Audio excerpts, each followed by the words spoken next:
Today's date is Saturday, February 28th, 2026. My name is Akofa Bruce. May you please state your name for the interview? It's Vivienne Rochester.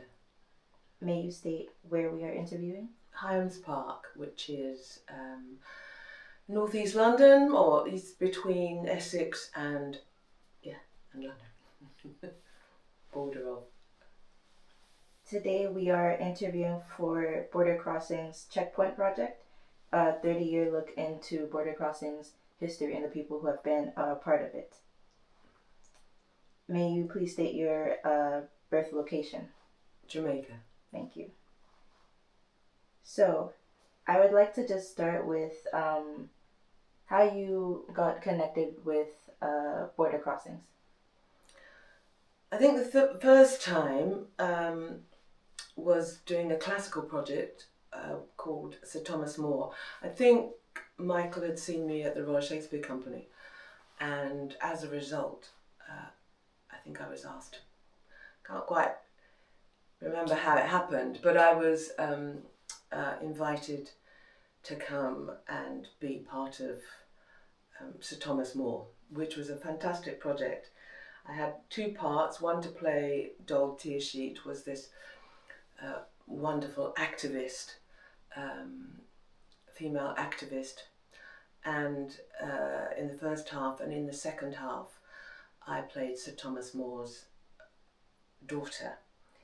And I remember Michael having an interview with a journalist who did ask him what was the justification for casting me as Sir Thomas More's daughter, and he said, well, I can't get the real person, I get the best person for the job, immaterial of colour, which I just thought, yes. And it was a fantastic production which I was very excited to be part of, because Sir Thomas More is written by Shakespeare, of course, along with Dekker. About 3 or 4 people wrote it, and it hasn't been done very much, but it was just fabulous to be part of. We did that at the Shaw Theatre in London.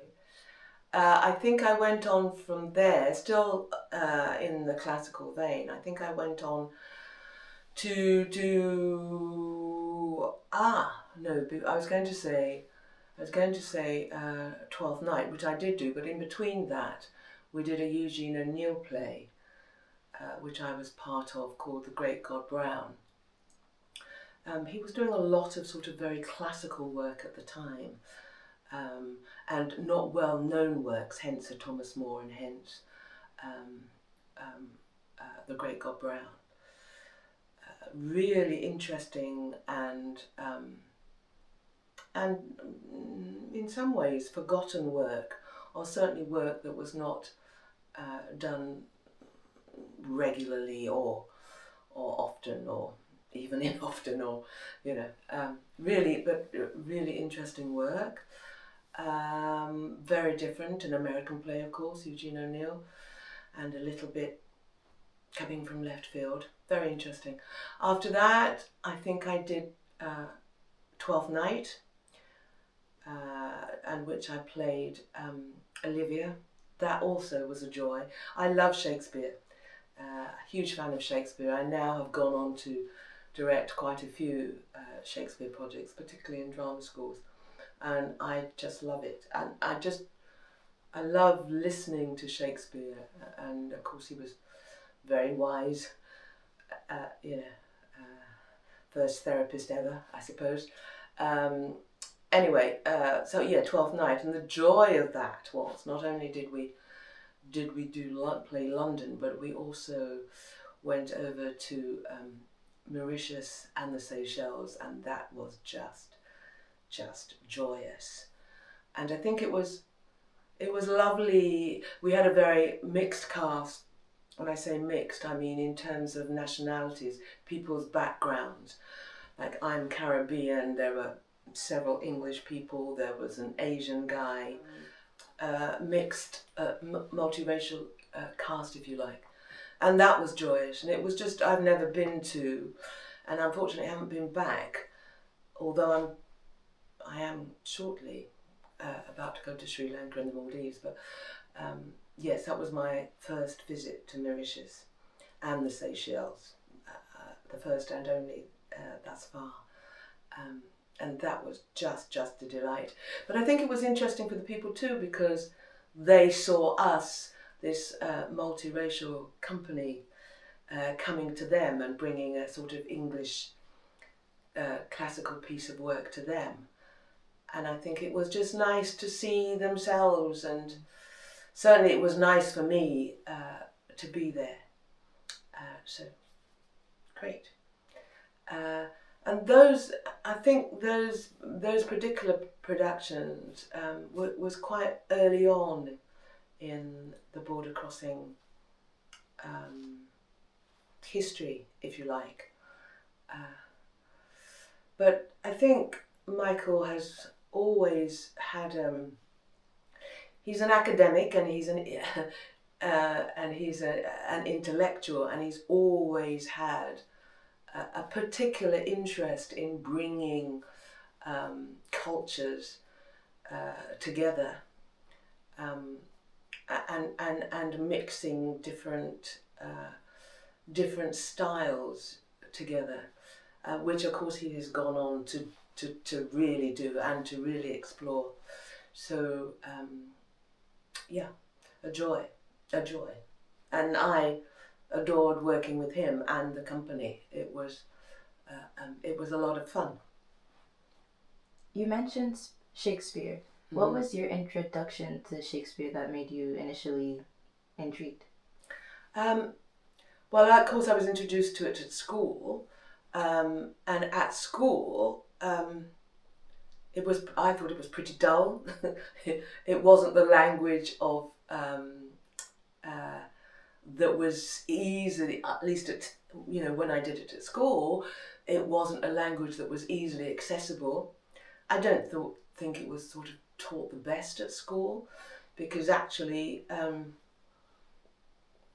it's good to read it, but really it's speech, and it should be, you know what I mean, it should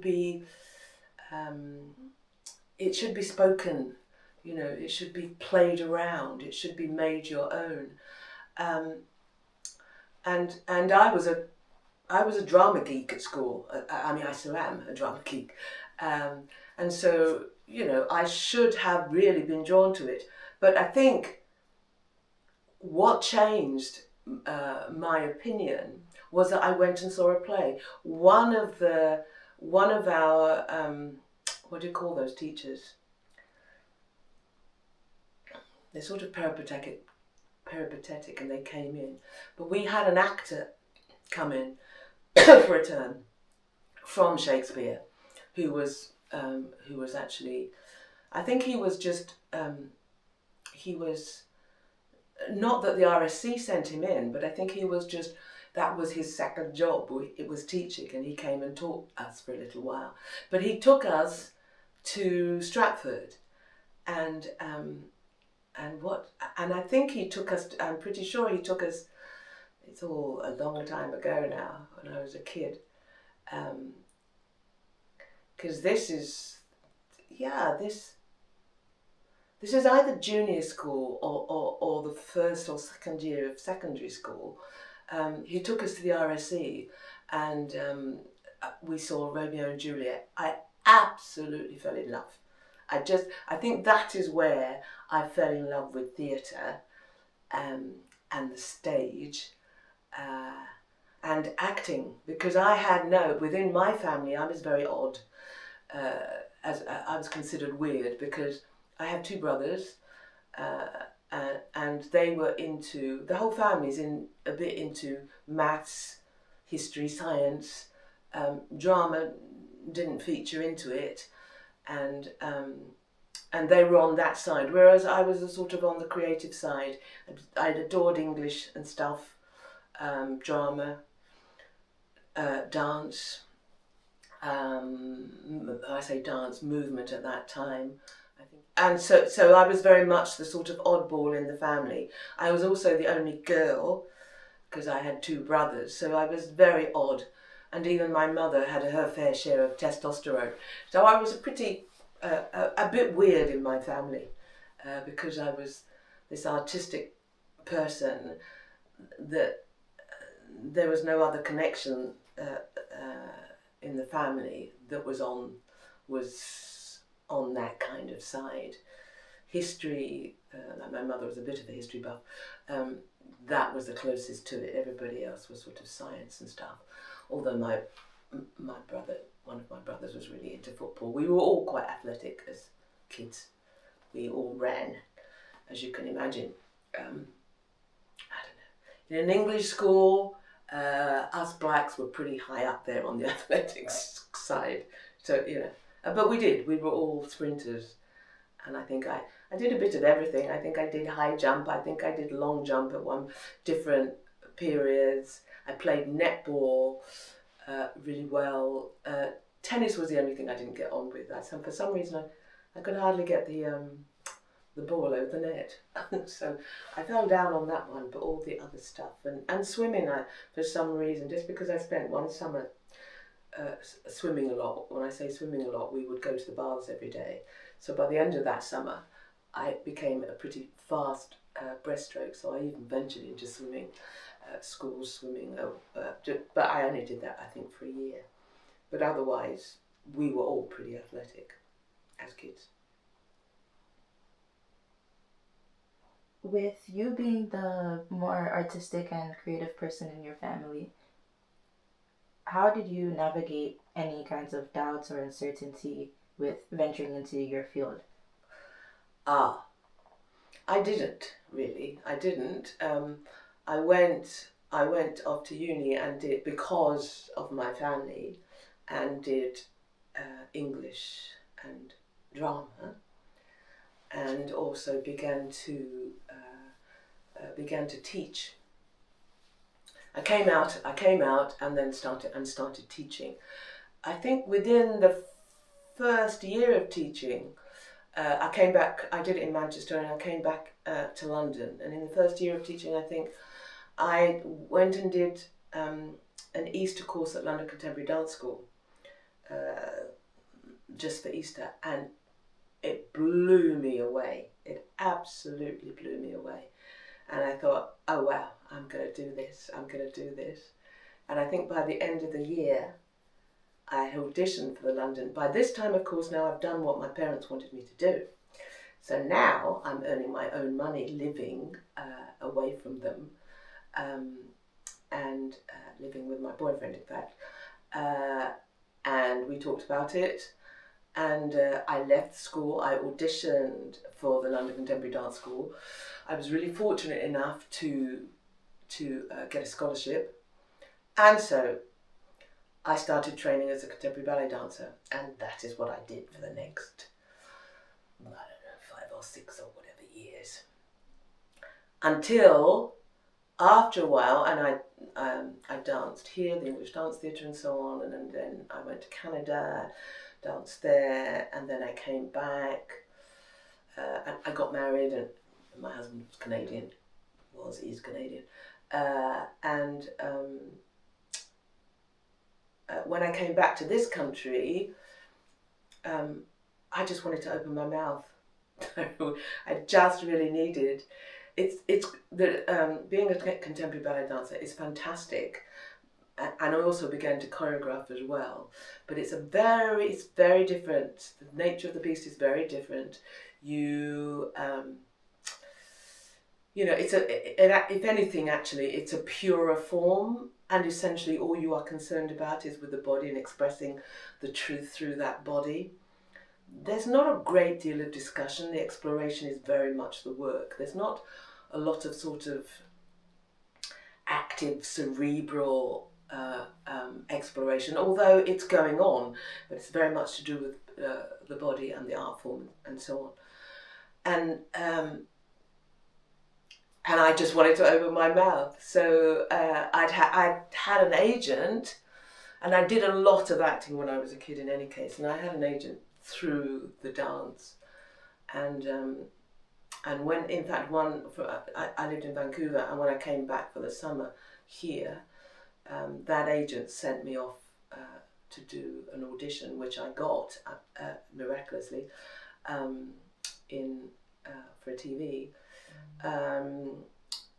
and went back to Vancouver. We then came back to London. The only thing is that once I stopped working for dance companies, the sort of audition you got, I very much characterise it as tits, teeth and arse, because these are the commercial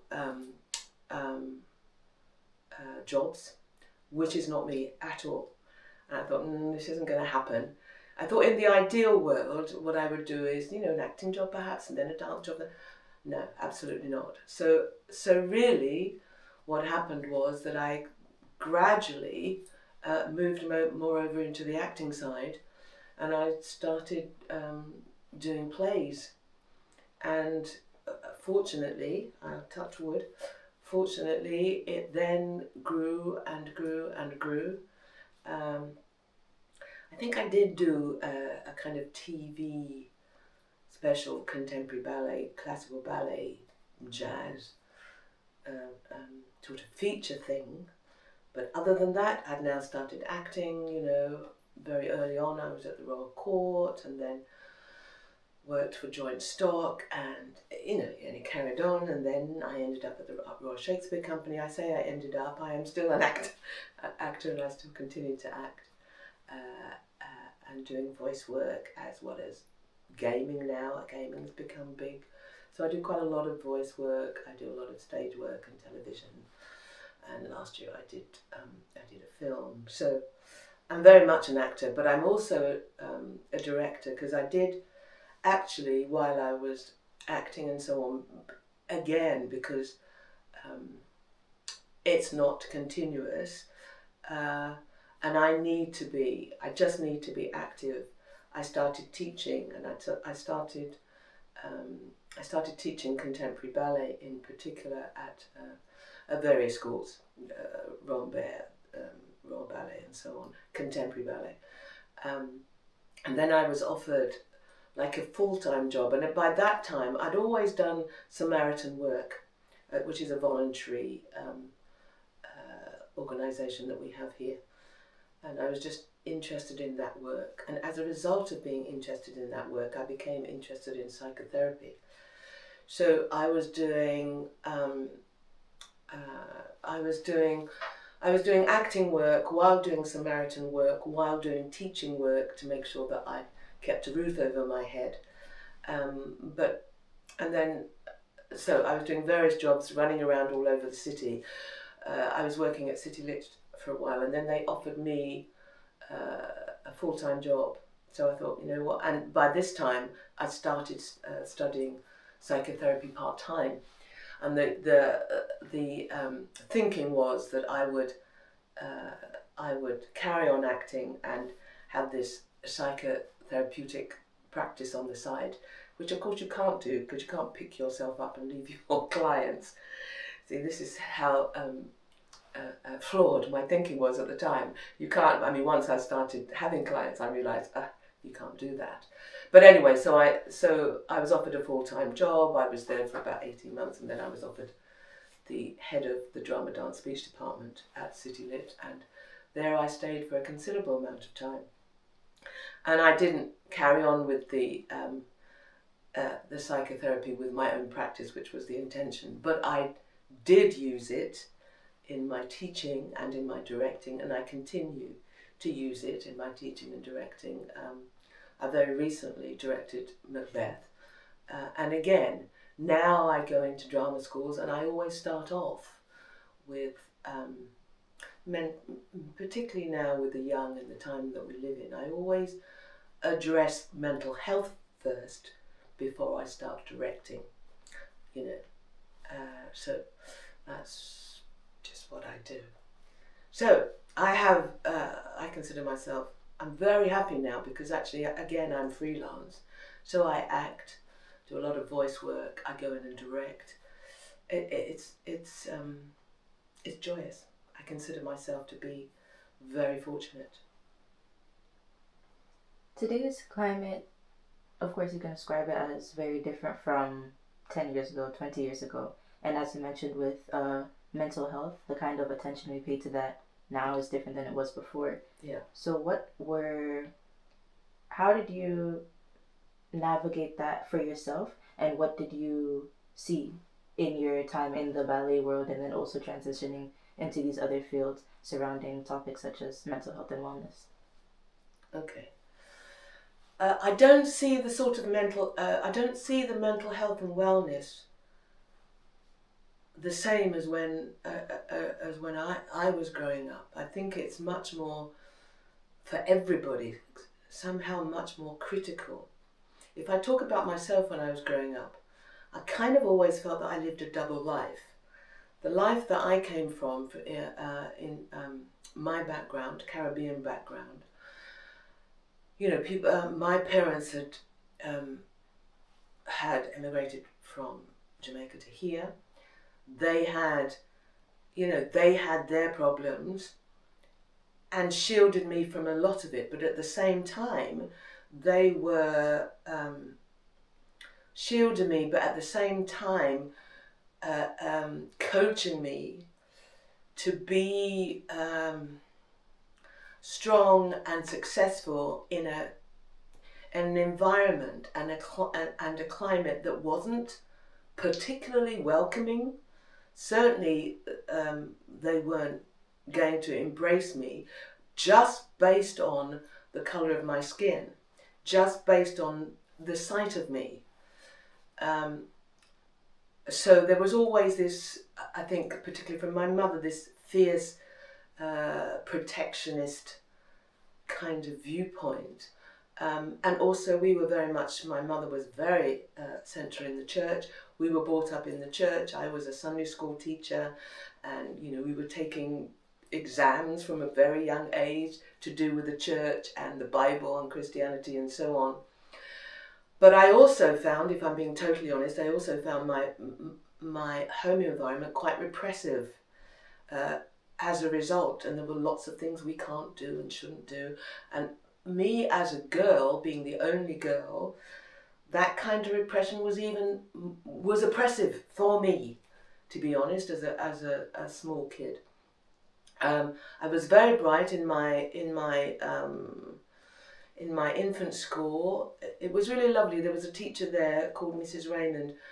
I don't know why, but she was very fond of me. She would come home and everything, and she was just a lovely, gentle, joyous woman who took a great interest. I mean, I went to school. I mean, I could read, I could do, because that's where I came from. That wasn't a problem. So I was always, if you like, quite precocious in terms of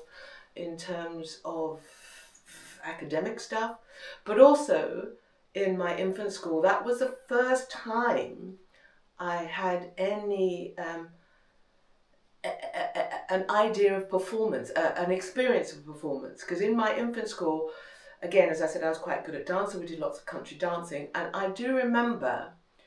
I mean, I was quite young, and I can't remember whether it was the second year of my infant school or whatever. But I know somebody had that a kind of, you can see how long ago this was, like a comic duet type singing song, and whoever was supposed to do it couldn't, fell ill or something, and I was asked to do it instead.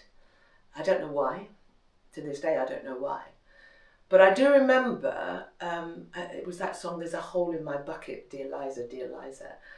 Says the boy in the duet, and the girl says, "Well, I'll mend it." And it was all this nonsense that went on, and it was the girl, exerting her common sense and her authority over this poor boy. And I just remember this waft of laughter. Can you imagine this precocious, I don't know how old I was, 6 years old or whatever it was, 7-year-old, this wave of laughter that came back at me, which clearly I enjoyed and remember to this day, the audience response. So maybe that was where the plant was seeded. And then we had to do country dancing. This is all done in front of parents and and teachers and stuff. And I remember I had to quickly get changed, and I was supposed to be leading the country dancing thing on, and I was slightly late because I had to get out of one set of clothes and get into the other. But I remember that I have a terrible memory, and I remember that to this day. So probably that was where the seed was planted, because apart from TV, I had no other experience of what performance might be.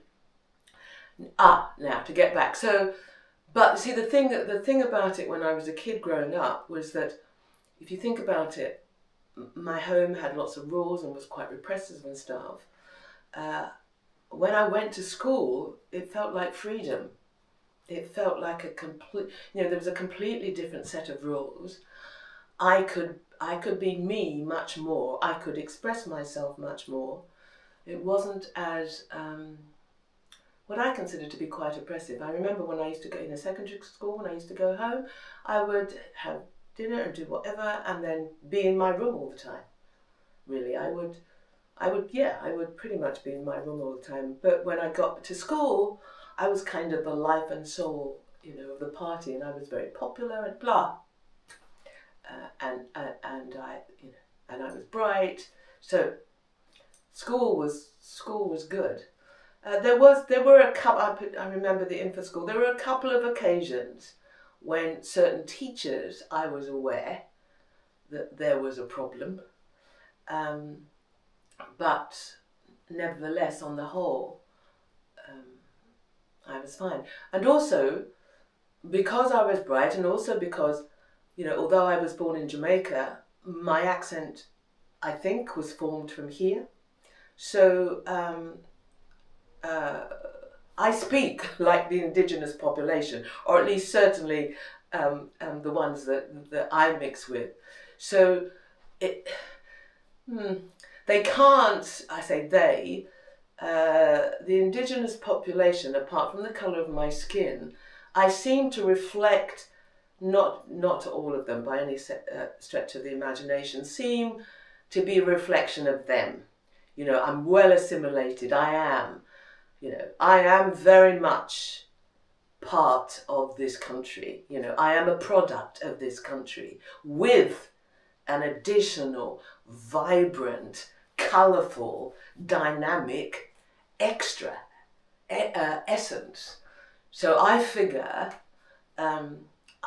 that I have,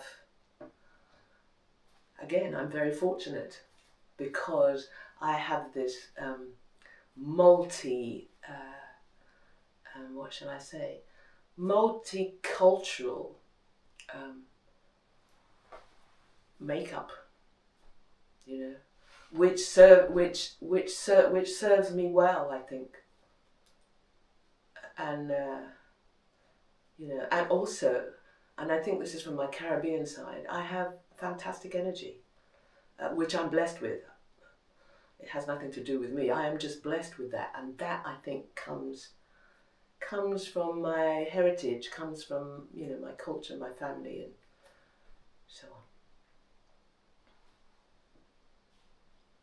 Well, you just mentioned multicultural makeup, and I actually wanted to get more into that, especially with your past experiences with border crossings. Mm-hmm. So, specifically, let's go to Shakespeare's *Twelfth Night*, your performance in Mauritius. Could you take me through what you remember the production process to be like, and everything leading up to the performance, your first performance? Well, I remember the rehearsals being, I don't know, I mean, being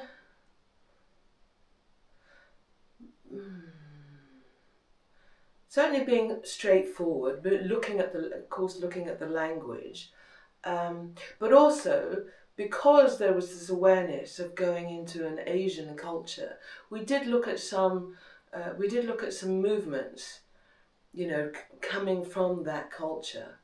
But that was yes, we did. Yeah, we did do some of that.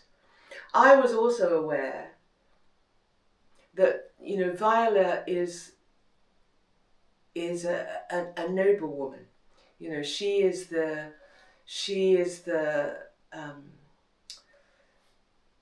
object or the subject of desire, and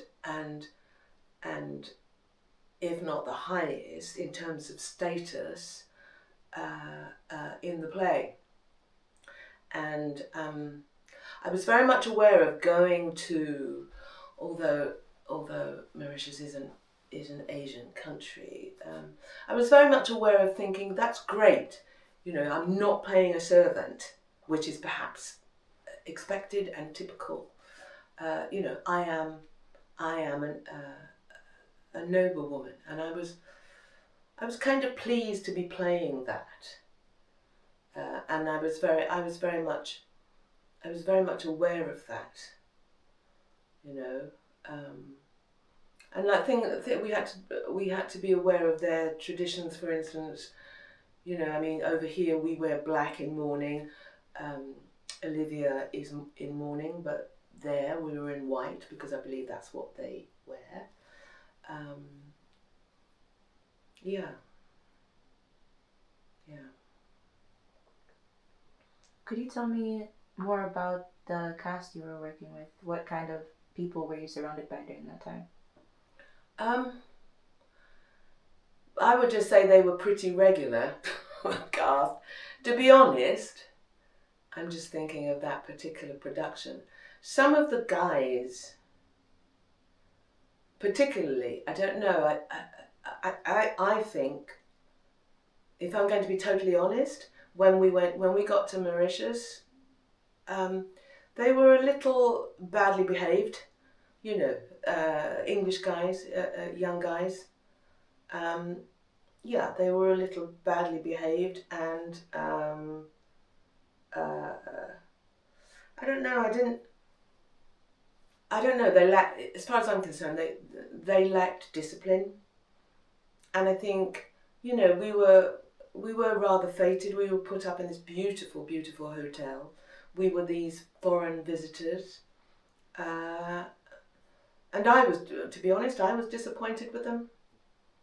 So I'm trying to think.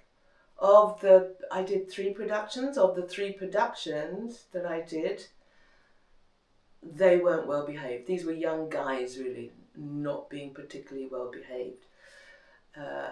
English, but there was an Asian guy too who's gone on, who's now older, and I'm sure won't behave that way again. But you know, yeah. So I was a bit disappointed by some of those guys. Do you remember how you handled such disappointment during that time?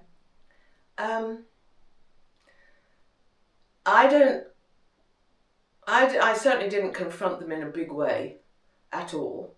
I might have said the odd thing, but I didn't. I don't think I don't know how much. I mean, on stage there was discipline, as there always is on. You know, people aren't indisciplined on stage. I mean, most of us are trained far better than that, and you wouldn't do that. It was just the sort of private behaviour, and I don't remember much other than being disappointed. I might have said something to one of them, but you know, I don't think I made a big thing of it. It wasn't my place. I didn't think that. Maybe that was cowardly. I don't know. It wasn't my place to make a big thing of it, and I don't know how much it affected the whole enterprise in any case. Michael probably, definitely would have been disappointed. But you know, there we are. Certainly, all the other 2 productions that I was involved in, none of that nonsense went on. They were all very professional productions. And that was a professional production, which is why the disappointment was there amongst some of those guys. How was your work received in Mauritius, Seychelles, and also extending to the UK as well? Very well. I think, yeah, I think, no, absolutely. I think very well. All three productions that I was in, I think it was really very well received. Yeah. I think that comment that I said about Sir Thomas More was made to Michael about the origins of Sir Thomas More's daughter, and the justification for me, a black person playing that, was never reflected in any of the reviews, as far as I can remember, which is really interesting. It was never brought up in the reviews. Interesting thing, I think, was it before then? I did in Birmingham, I can't remember whether it was before or after. Maybe it would have been after, I don't know. I did Hobson's Choice, which is a pretty famous play based in Yorkshire and amongst working class community. And Birmingham Rep, which is the big theatre in Birmingham, were doing, it wouldn't happen so much now, we're doing blind casting. Blind casting being, you know, whoever's most appropriate to play the part, whatever colour and disability or whatever it was. And I think there had been a bit of a furore before the play that I was in, Hobson's Choice, in the press, in the local press, which I think was pretty common. So Birmingham Rep was having a little bit of fight between the local press and it because of that. And I remember, what was her name? The director saying to me, I'm just warning you, this is what's gone on, and this has happened recently, and I'm just warning you so that you are prepared for that. Not a word was said in the press. Far from it. Not a word. So clearly they'd either got over it, or, I don't know, anyway, or they just simply accepted what was presented to them, which is actually much more common now, because there's a lot of inclusive casting going on now, and appropriate cast. Well, what's appropriate? Who knows what's appropriate? The point is, as an actor, you should be able to, if you have the skills, you should be able to play whatever, you know, if you have the appropriate skills, is my opinion. Are there any pieces of media, I guess, let's say in the past 10 years or up till today, where you see that kind of casting taking place, or colorblind casting, that has stood out to you in any kind of way? What do you mean? I mean, to be honest, most production companies, most companies now are doing inclusive casting. They still are reminded. I think certain people are, and you still have to be. Certain people are, you know, being what's the word I'm looking for? Being, you know, advocates for inclusive casting, and it's occurring to more people that they should be that. It's a much more accepted concept and practice now than it has been. So you go everywhere. If you go to the Royal Shakespeare Company now, and it seems for some reason, only because they're doing it, you will get a lot of inclusive casting, you know, right the way through all their productions.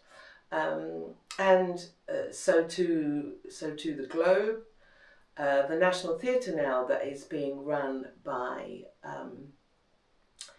Indu, who's an Asian woman. Since she's been there, again, the mixture has been greater. Also, the choice of plays is wider.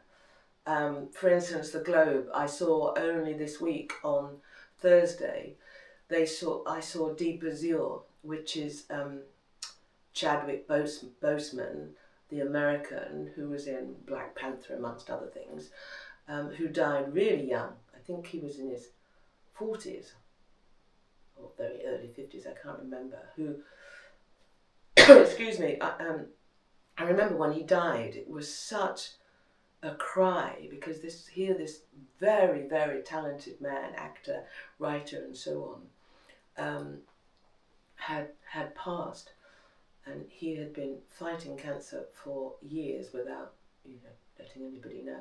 An extraordinary talent, a visionary. I went to see Deep Azure anyway at the Globe, I think it was on Thursday. An astonishing, again, I grieved for him again, an astonishing play, far from linear, multifaceted. It had rap, it had beatbox, it had singing. It was a kind of musical play. It drew from everything. It was futuristic. It was looking also, I think it was based on a student being killed by, constantly in America, being killed by a police officer. It was just extraordinary. And it was so moving and deep that I was so affected by it. But the very fact that the Globe has put that on goes to show there is a much, much greater awareness of inclusive casting. I mean, right now, there's a little bit of a war. If you turn on TV now, if you go back, shall we say go back 3 years? Yeah, 3 years, let's say 3 years, even 2. Very rarely in commercials would you see the occasional black person you would see, and certainly not some products, you would never see them. Now, the commercials are full of black people, And I kind of ask the question why there are so many, because there really are many, which of course has put the back up of many white people of the indigenous population. Some accept it, some don't. There's what's that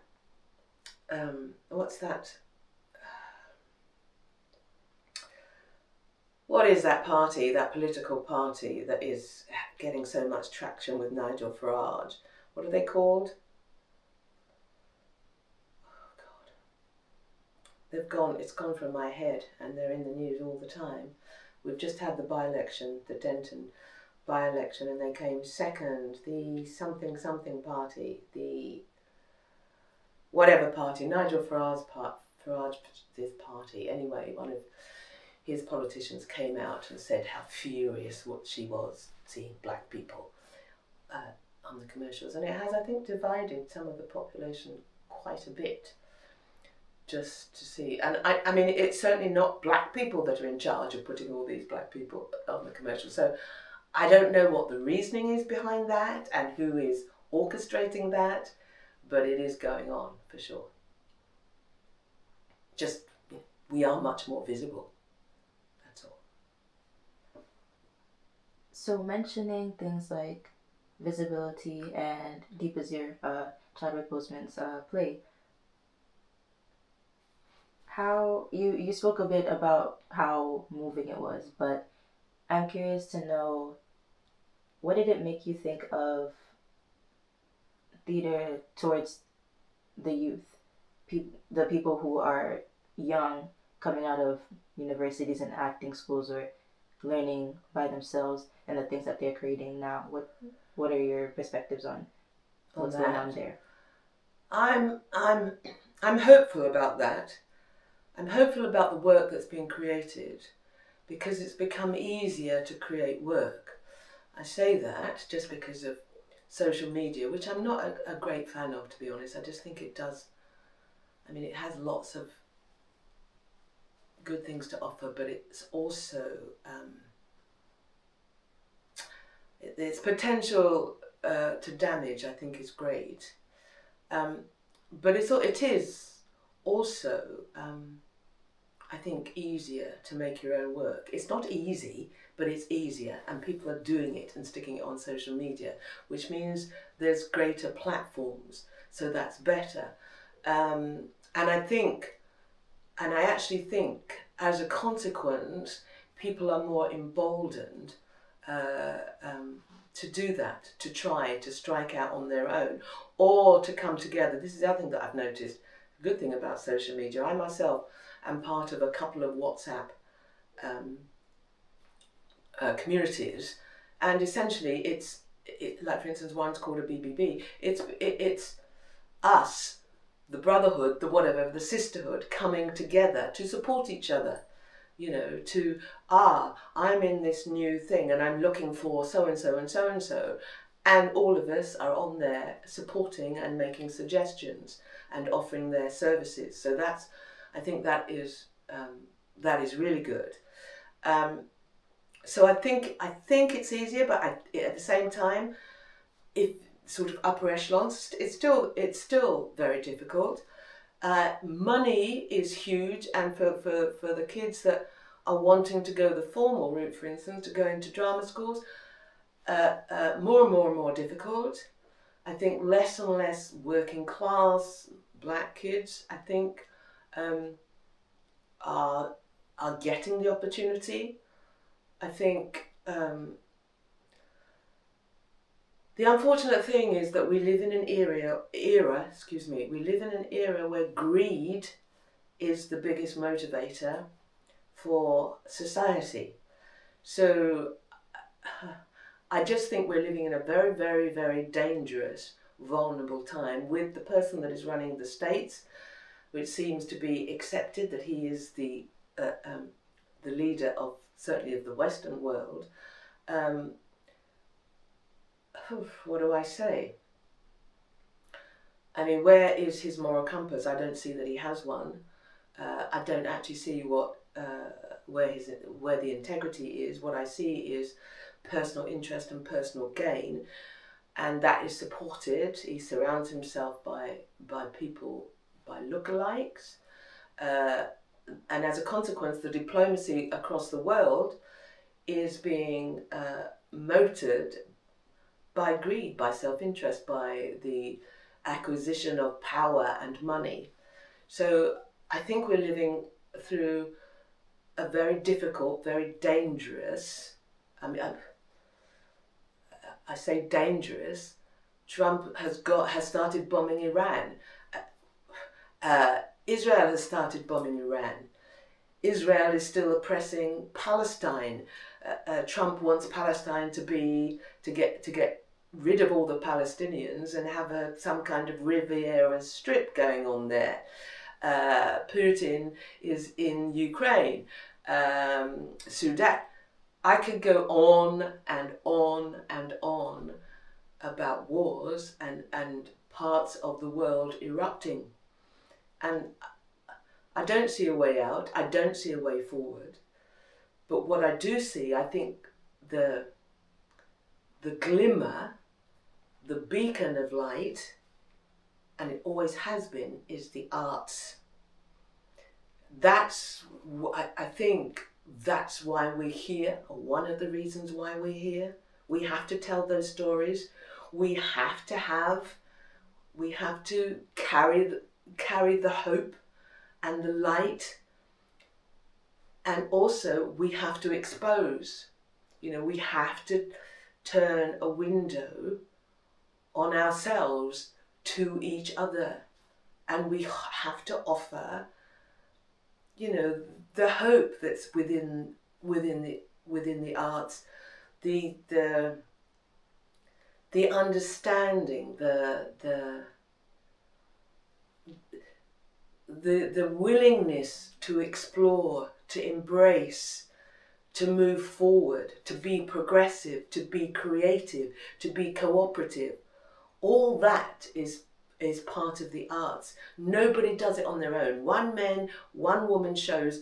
There is no such thing. It is collaboration. That's what's important. That's what creativity is. It's the breeding ground. You know, it's the nursery for development. Next, I would like to ask you about SONGSTREETS, your audio walk through Brixton. Oh, yeah. Yes. I forgot about that. Can you tell me what you remember about the project, how you got involved? I was just out, Michael asked me to do the audio work. I do a lot of voice work. And clearly the area and the thing about SONGSTREETS, that's my heritage, right? And Brixton is the area where a lot of Caribbean folks still live, but certainly they ended up there. Quite a large community there. And it was interesting because, of course, walking round, lots of things have happened in Brixton. You know, incidents with police. I mean, horrific incidents with the police. People coming together to grieve, and people coming together to protest and so on. I have to say, Brixton, it has been somewhat gentrified of late, but it's still a very vibrant part of the city, and has its own character, which is lively. As soon as you step out into from the underground, you'll hear music immediately, which is great, and the market is quite close to the underground. I always think that if there's a market, it's like a market or a river, then the area has a great deal to offer. And Brixton Market is carries a lot of Caribbean food. It's very vibrant. There's lots of even more so than it was in terms of eateries and stuff like that. So it was great to do. It was great to walk around and lay that history down, so to speak. It's not. I've never lived there. I've only gone there, and I didn't. When we were kids, I lived in East London, so our market was Ridley Road, which is not quite the same, but you can make a comparison them, and that was in Stoke Newington, which at that time also was another black area. So we used to go to Ridley Road. So I never really visited the market. I've visited the market since I've got older, and also there's some good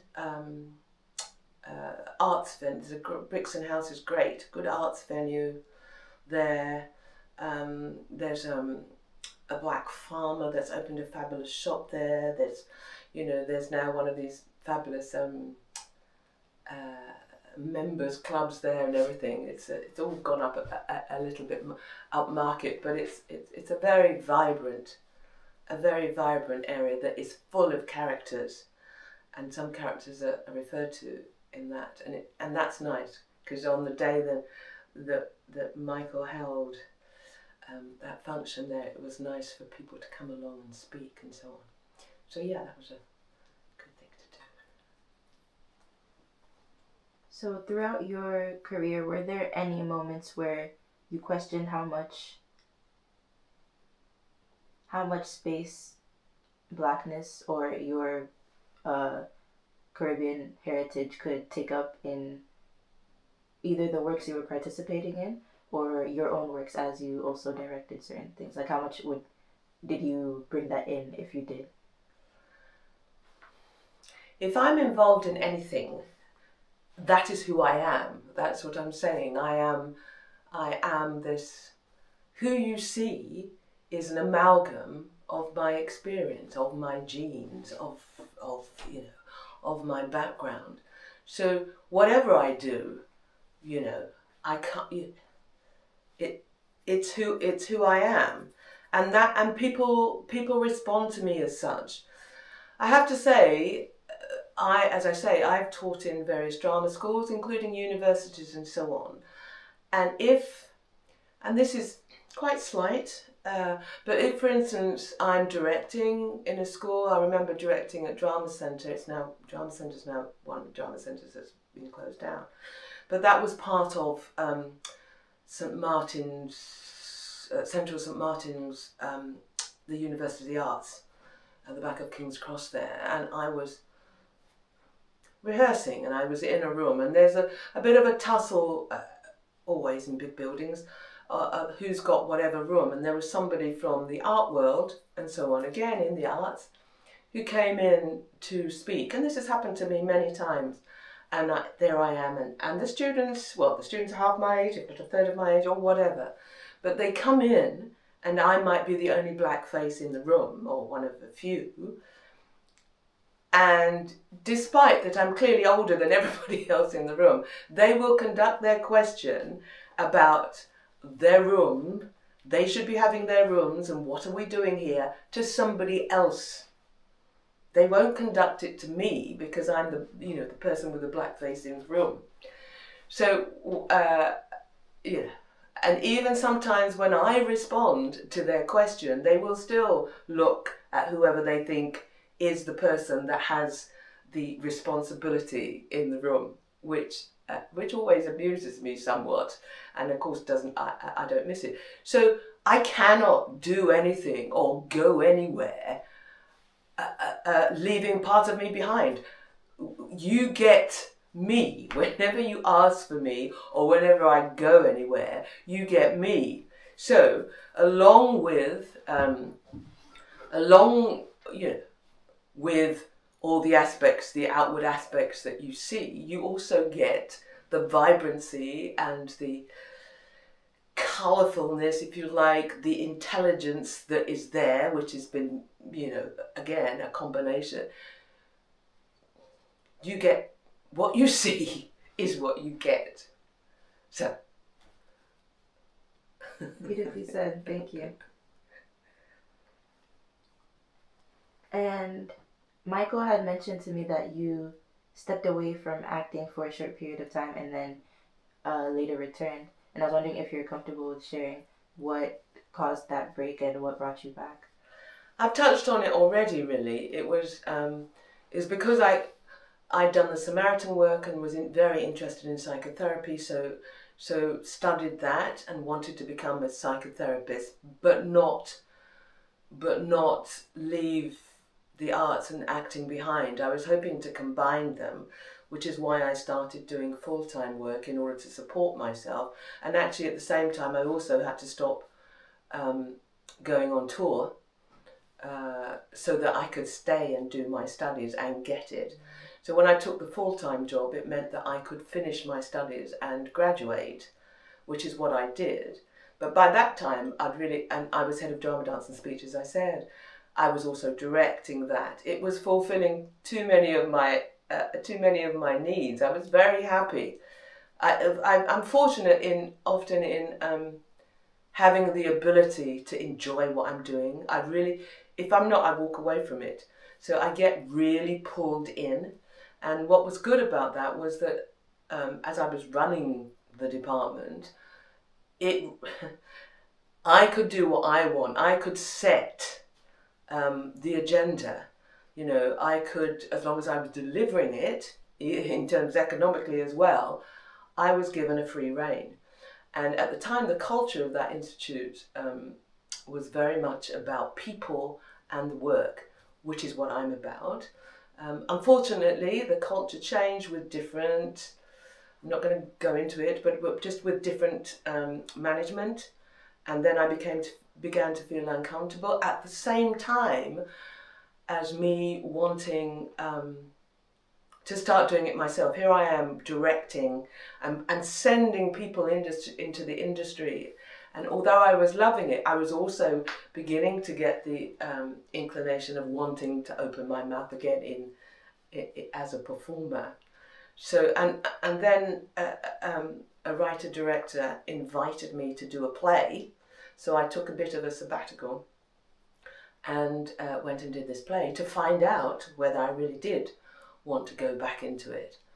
And I came back thinking, yes, I do, but hadn't made the final thing. And perhaps I won't say exactly what happened, but I then made the decision to jump, and I've come back into it. It's not as easy. I was very lucky, I think, the first time round. But having said that, it's not as easy to walk straight back into it. But I have to say, like a lot of the casting directors, for instance, aren't the same people. You know, people have changed. But I had a real... I left on the Saturday. My last day was the Saturday. Yes, I think that's right. And I had auditioned, I think, in the week. I'd gone out for an audition. My agent sent me up for an audition, which I got. So on Saturday was my last day. On the following Tuesday, I was pinching myself in a rehearsal room, rehearsing, thinking, wow, I'm back. It's not quite as easy as that, but then, you know, I had a few other things, and then, for instance, Trevor Nunn, who I've never worked with, but he's a great friend of Terry Hands, who I had asked me to go and do something in the West End. So I've been lucky, I have been fortunate, and now I continue to I continue to work freelance, doing whatever I can do. But I do a mixture of acting and directing, which kind of suits me, you know. But that's what I'm doing. I'm doing I'm doing a mixture of things, and everything, absolutely everything, has informed what I do. The psychotherapy has informed everything. The directing, that's informed that a lot, and I'm using it, drawing on that a lot. And my teaching skills, when I'm directing, I draw on that a lot. I just think the psychotherapy now, I just think the kids now are so vulnerable and you know, and bombarded with stuff that they need more, I think, than when I was a kid. You know, I just think they need more, and they seem to be more vulnerable.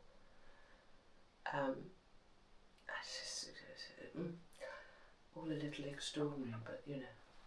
But I'm also somebody that as my parents, I suppose, I don't know. I'm into excellence in a big way. I don't think you should do anything unless you do it well. So I do go in and I do challenge, but before I can do that, before I can start challenging, and I really do, I'm a hard taskmaster, before I can do that, I have to make sure that they are able to understand where I'm coming from and understand what we're involved in. I do think you need to lay it out on the line. You can't make assumptions. You have to let everybody know what it is they're involved with, what is expected of them, what they can achieve, and it's always more than they think they can. You have to kind of lay the groundwork so that they are up, so they understand the challenge and that they're up for the challenge and that they will be supported through that challenge.